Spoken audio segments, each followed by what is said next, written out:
Alright, then I believe too. And with that, there's only one thing left to say.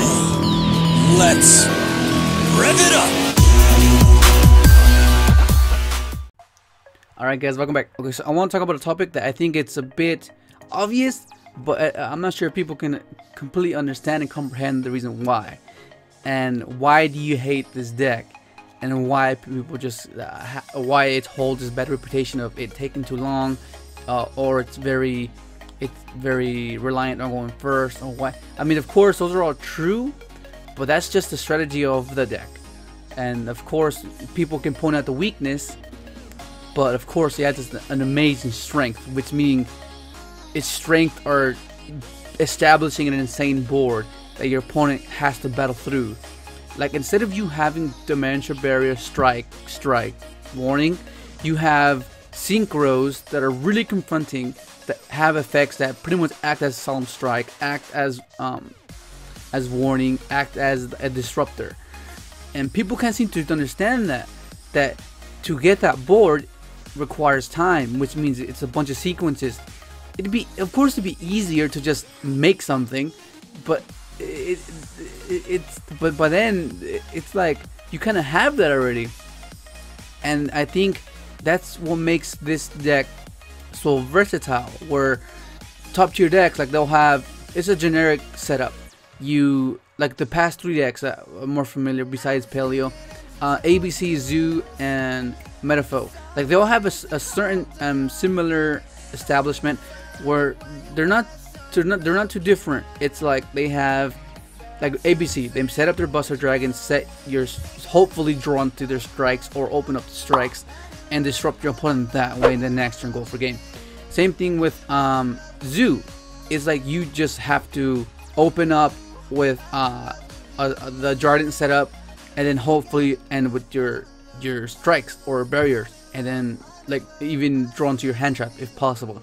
It's similar, but they're two different decks, two different top tier decks, but they all do essentially the same thing. And Metalfoes it's a little bit different, because some play traps, majority of the time you don't.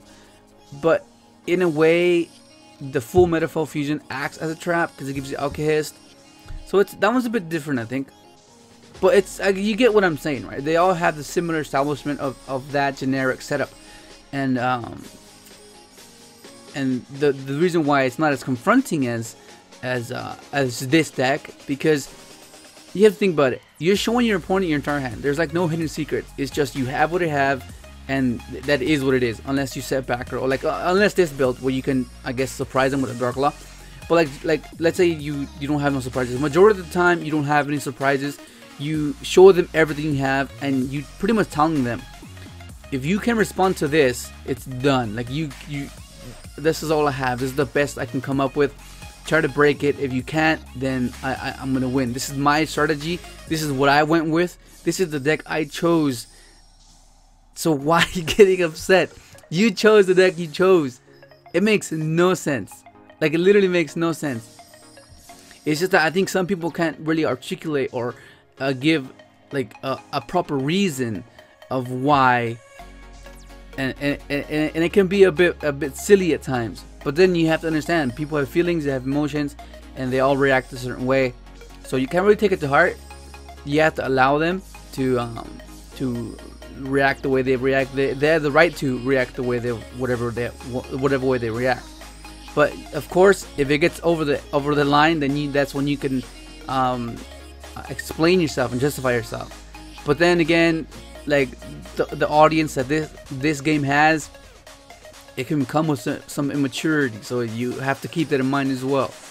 But if they're like a, I wouldn't say this, what's the right word to say it without sounding so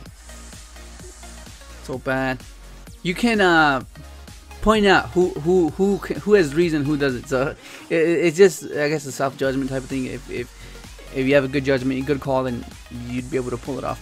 But you can have an explanation of why they hate it. Because the thing about it is, right, like, he has 3 face down, right? Like, me not knowing what, like, I know what they are, but like me not knowing what they are makes it comforting. Makes it comforting that, okay, that might not be a strike, that might not be a barrier. So it gives me like false hope, even though let's say it was barrier strike. It's not as tough to deal with because I don't know yet until it's all said and done. Like let's say I open up the best hand I have, and I'm like, okay, I got this. Those might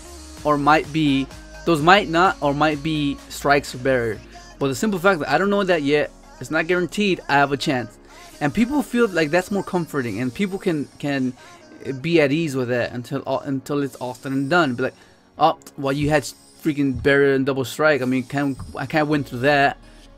Just think about it. If your opponent knew you had that, how would the attitude change with every other deck?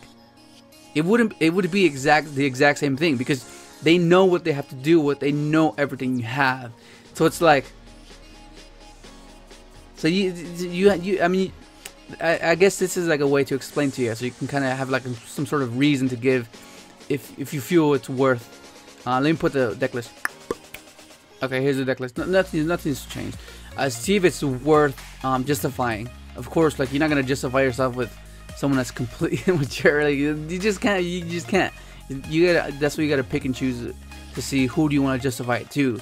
Like if it's worth justifying, then and they'll hear you out, then that's all good. Otherwise, you just be talking to a wall.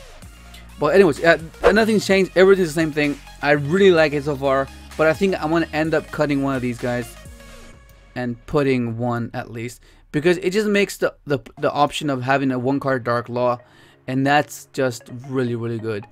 Because I was like, oh, I might as well risk it, because like a lot of times it's been coming up a lot where I have this and I'm like, fuck. But then of course you can just take all this out and just put 3 of them, and then you just put your quick draws back in your tunings, but then you won't have more Arfdaus, so that'll hurt it a little bit, I think. I don't know, but yeah, that's pretty gonna be it. So that's all I want to talk about, because that's always on my mind, because just in case you feel like you don't have to be apologetic for winning or for using the deck. Like you don't have to. It's just some people might understand, some people don't understand, and that's something you have to understand as well. But yeah, that's what I'm doing it. Give a like if you liked the video, and that's gonna be it. Thanks for watching.